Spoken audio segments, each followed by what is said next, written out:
तो दोस्तों अब तक आपने न्यूज़पेपर के माध्यम से अपडेट को देख लिया होगा कि यूपी से डीएलएड कर सकेंगे देश भर के छात्र। मतलब अब अदर स्टेट के छात्रों को मौका मिल सकेगा।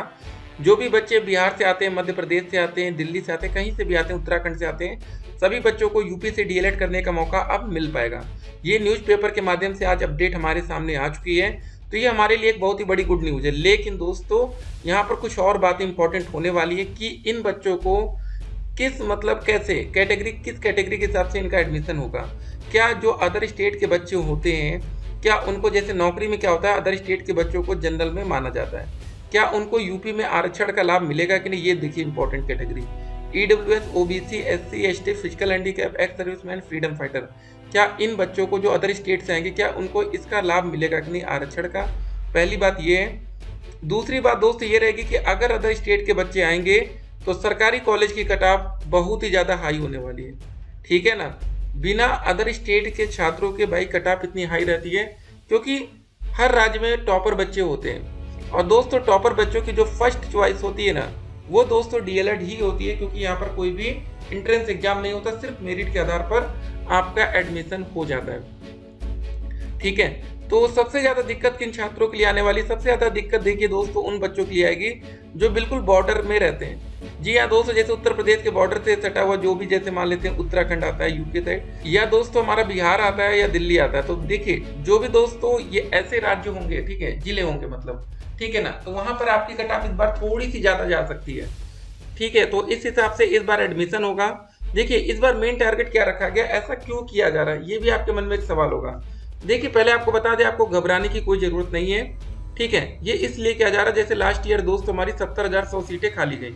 ठीक है। मतलब प्राइवेट कॉलेजों का नुकसान होता है, इसीलिए दोस्तों इस बार ऐसा नियम बनाया जा रहा है कि कहीं के भी बच्चे यूपी में आकर डीएलएड कर सके। एक और बात समझ लीजिए, अगर कोई बच्चा अदर स्टेट से आके यूपी में डीएलएड करेगा तो उसको यूपी की वैकेंसी में फायदा भी मिलेगा। ठीक है। अभी थोड़ा सा वेट करिए कि क्या नियम, क्या प्रोसेस बनता है, क्योंकि देखिए सबसे इंपॉर्टेंट बात ये रहेगी, अगर मान लेते कोई बच्चा बिहार से आता है और वो यूपी से डीएलएड कर लेता है तो क्या उसको आरक्षण का फायदा मिलेगा कि नहीं। ठीक है। तो इन सब बातों का भी ध्यान रखना पड़ेगा। देखिए दोस्तों यहाँ बच्चों के कमेंट्स भी आने शुरू हो गए, अब तो कंपटीशन ज़्यादा होगा, कट ऑफ हाई रहेगा। बिल्कुल सही बात है। इस बार दोस्तों अगर ऐसा होता है तो सरकारी कॉलेज के लिए कट ऑफ आपको हाई देखने को मिलेगी। और दोस्तों जो बॉर्डर पर जिले होंगे उत्तर प्रदेश में, वहाँ पर प्राइवेट कॉलेज में भी भैया बोलबाला रहने वाला है। ठीक है ना।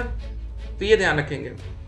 सर फॉर्म कब आएगा, देखिए फॉर्म अब आने वाला है, इसीलिए दोस्तों ये सब देखिए प्रोसेस हो रहा है। थोड़ा सा समय और लग जाएगा तो बेहतर है, क्योंकि देखिए बहुत से बच्चों का अभी फाइनल ईयर का एग्जाम नहीं हुआ है ग्रेजुएशन में। एक बात याद रखिएगा, डीएलएड में एडमिशन के लिए आपका, ठीक है, मिनिमम आपकी क्वालिफिकेशन ग्रेजुएशन होनी चाहिए। अगर ग्रेजुएट आप नहीं है, ठीक है, आप 12वीं पास छात्र है, तो आपको मौका नहीं मिलेगा। देखिए एक और बात, अगर दोस्तों ऐसा हुआ तो बाकी स्टेट में भी ये रूल अप्लाई होना चाहिए। खुद के घर में खाने को नहीं है और दूसरों को बांट दो सब, मतलब यहाँ के यूपी वालों को जॉब नहीं दे पा रहे हैं। ठीक है। तो यहाँ पर देखिए बच्चों के कमेंट्स भी आ रहे हैं। सही बात है कि वैकेंसी आ नहीं रही है, लेकिन अब देखिए मेन ये काम क्यों किया जा रहा है कि जो प्राइवेट कॉलेज की भैया सीटें खाली रहती हैं वो सीटें भरी जाए। ठीक है ना। तो बात यहाँ नौकरी की नहीं है, फिलहाल उनका तो फायदा होगा प्राइवेट कॉलेज का, जो सीटें खाली रह जाती हैं। अगर दोस्तों ताबड़तोड़ एडमिशन आता है, मान के चलिए अगर मान लेते हैं हम लोग 5 से 6 लाख आवेदन आ गए, तो फिर भाई डीएलएड इस बार बहुत ही तगड़े स्तर पर बोलबाला रहेगा। ठीक है। तो वेट करेंगे हम लोग कि कितने आवेदन आते हैं, कितने रजिस्ट्रेशन होते हैं। सर मेरा 200 मेरिट है एससी कैटेगरी से, क्या मुझे डाइट कॉलेज मिलेगा। ठीक है। तो आपको बता दें पहले डाइट की स्पेलिंग ध्यान रखिए, आप लोग DIET, ठीक है ना, ये गलती नहीं करनी। सरकारी कॉलेज को हम लोग डाइट बोलते हैं यहाँ पर। ठीक है।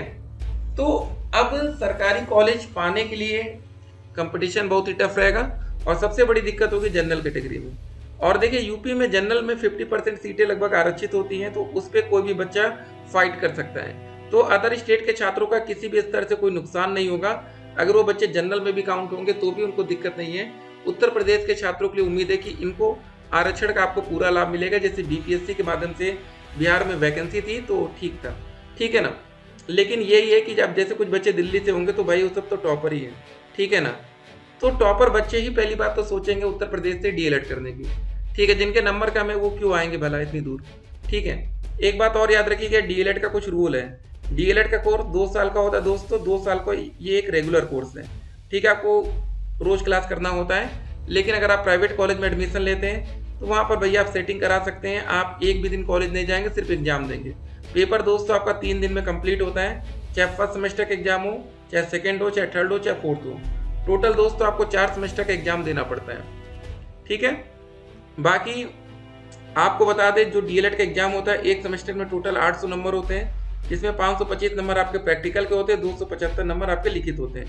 तो मैक्सिमम बच्चे 525 में आराम से 520 नंबर प्रैक्टिकल में पा जाते हैं। 275 में से अगर आपने 200 नंबर भी स्कोर कर लिया तो ये 720 नंबर बनते हैं, जो कि 800 में से 720 भागे 800 कर दीजिए, गुणे 100 कर दीजिए, आपकी परसेंटेज निकल आएगी। तो ये दोस्तों आप आराम से डीएलएड में 90% स्कोर कर सकते हैं। आपका जो भी डाउट हो वो आप कमेंट कर सकते हैं, कमेंट बिल्कुल फ्री रहता है, कमेंट करिए। व्हाट्सएप पर आप हमें मैसेज कर सकते हैं। और दोस्तों जो जानकारी आती है ना डीप स्तर पर, वो हम आपको बताएंगे। उत्तर प्रदेश का निवासी होने की बाध्यता समाप्त करने की तैयारी है। इसी सत्र से डीएलएड प्रवेश के नियम में बदलाव करने जा रहे हैं। सीटें खाली रहने की समस्या दूर होगी, निजी कॉलेजों को फायदा मिलेगा, साफ साफ लिखा है। ठीक है, 2024 सत्र में देश भर के अभ्यर्थी उत्तर प्रदेश से diploma in elementary education DElEd का प्रशिक्षण ले सकेंगे। प्राथमिक एवं उच्च प्राथमिक स्कूलों में शिक्षक बनने के लिए आवश्यक इस प्रशिक्षण में दाखिले के लिए वर्तमान में अभ्यर्थियों के पास यूपी का निवास प्रमाण पत्र होना जरूरी है। इससे सबसे अधिक फायदा निजी कॉलेजों के प्रबंधकों का होगा, जो पिछले कुछ सालों से डीएलएड की हजारों सीटें खाली रहने के कारण परेशान थे। तो भाई लोग इस बार ठीक है खतरनाक रहने वाला है, तो आप लोग जरा ध्यान दीजिएगा। बाकी दोस्तों जो भी अपडेट आएगी, अपडेट हम आप तक पहुंचाएंगे। सोशल मीडिया की तमाम अफवाहों से आपको बच के रहना है। सोशल मीडिया पर तरह तरह की अफवाहें चलती हैं, उस वजह से आप लोग परेशान होते हैं। 8 आस पड़ोस के राज्यों के अभ्यर्थियों को होंगे लाभान्वित। देखिए जैसे बिहार के छात्रों को मध्य प्रदेश, उत्तराखंड, दिल्ली और हरियाणा आदि राज्यों के अभ्यर्थियों को होगा फायदा। राजस्थान के भी कुछ बच्चे यहाँ पर आ सकते हैं, ये कुछ बच्चों के कमेंट्स थे। ठीक है, तो सबसे पहले दोस्तों डीएलएड में हम लोग क्या करते हैं, आवेदन करते हैं। रजिस्ट्रेशन फॉर्म कुछ ऐसा रहेगा। सबसे पहले आपको अपना रजिस्ट्रेशन करना रहेगा। रजिस्ट्रेशन करते समय ही आपका ग्रेजुएशन का नंबर मांगा जाएगा। जनरल कैटेगरी से आएंगे तो मिनिमम 50% आपका ग्रेजुएशन में होना कंपलसरी है। आरक्षित वर्ग में 45% तक। ठीक है, मिनिमम एज डीएलएड करने के लिए, एडमिशन लेने के लिए आपके 18 साल की होनी चाहिए। ठीक है, और फीस 700 रुपये लास्ट ईयर थी जनरल और ओबीसी में। तो जो भी बच्चे अदर स्टेट्स के होंगे उनको जनरल में अगर रखा जाता है तो 700 रुपये उनको फॉर्म भरने के देने पड़ेंगे। और देखिए आपका जो भी डाउट होगा तो आप हमें व्हाट्सएप पर मैसेज कर सकते हैं। नंबर लिख लीजिए 8738079216। ठीक है, 8738079216। तो ये सारा प्रोसेस होगा। अगर आपको किसी भी प्रकार का कोई डाउट हो, कोई सवाल रहे तो आप लोग हमें मैसेज करेंगे। ठीक है ना, आप लोग तैयारी में लगे रहिए। सोशल मीडिया पर देखिए तरह तरह की अफवाहें चलेंगी, उनसे भी आपको बच के रहना है। ठीक है, सोशल मीडिया से बचना आज की डेट में सबसे ज़्यादा दिक्कत वाली बात है। बाकी कुछ और अपडेट्स आएंगे तो अपडेट हम आप तक पहुंचाएंगे। देखिए आपके दोस्तों काउंसलिंग ऐसे शुरू होगी। काउंसलिंग देखिए आप इस बार दोस्तों एक बात और बता दें, कुछ अलग आपको देखने को मिल जाएगा। एक बात याद रखिएगा, जो भी बच्चे एडमिशन लेने वाले जरा ध्यान दीजिएगा। सबसे पहली कंडीशन आपको बता दें सभी बच्चों के लिए कि आवेदन में किसी भी प्रकार का यहाँ सुधार का मौका नहीं मिलता है। तो यहाँ पर नो करेक्शन पॉलिसी होती है। फॉर्म भरते समय कोई गलती नहीं करनी है। एडमिशन का आधार दोस्तों हमारा मेरिट रहता है। तो आप लोग जब भी परसेंटेज हाई स्कूल के, इंटर के, ग्रेजुएशन के डालेंगे तो एक भी नंबर ज़्यादा नहीं डालना है। एक नंबर ज़्यादा डाल देंगे तो इसका मतलब होता है आपने मेरिट को प्रभावित करने की कोशिश की है। उस स्थिति में आपका डायरेक्ट एडमिशन हो पाता है फिर, क्योंकि फॉर्म भरना तो जरूरी है, तभी आपका डायरेक्ट भी होगा। ठीक है, तो आवेदन में सुधार का मौका नहीं है। मेरिट के आधार पर एडमिशन होगा, कोई एंट्रेंस एग्जाम नहीं रखा जाएगा। ठीक है, हो सकता है कि ये भी नियम लाया जाए, लेकिन कोई मतलब लग नहीं रहा एंट्रेंस एग्जाम, क्योंकि आजकल देख रहे हैं लगातार पेपर लीक्स सामने आ रहे हैं, तो कोई मतलब नहीं। ठीक है, उसके बाद दोस्तों ये 2 साल का हमारा रेगुलर कोर्स रहेगा। प्राइवेट कॉलेज की फीस 1 साल की 41,000, 2 साल की 41,000 और, तो 2 साल में टोटल आपको 82,000 रुपये पेमेंट करनी पड़ेगी प्राइवेट में। सरकारी कॉलेज में 10,200 रुपये 1 साल की, दूसरे साल भी 10,200। टोटल दोस्तों आपको सरकारी कॉलेज में 20,400 रुपये देना पड़ेगा। ठीक है, ये सरकारी है, ये प्राइवेट है। बाकी स्कॉलरशिप किस्मत रही तो मिलेगी आपको। ठीक है, तो ये दोस्तों सारे डॉक्यूमेंट्स आपको तैयार रखना। हाई स्कूल, इंटर, ग्रेजुएशन, निवास वाला मामला खत्म हो जाएगा तो बढ़िया है। जाति प्रमाण पत्र ईवीएस में है तो ईडब्ल्यूएस में तो ये करेंगे, दिव्यांगता, ये सब चीज़ें। ठीक है, बाकी कुछ और बातें होंगी तो एक शपथ पत्र भी लगता है, वो सब चीज़ें हम बताएंगे। चलिए दोस्तों मिलेंगे एक और वीडियो में, तब तक के लिए स्टे कनेक्टेड। आपका दिन शुभ हो।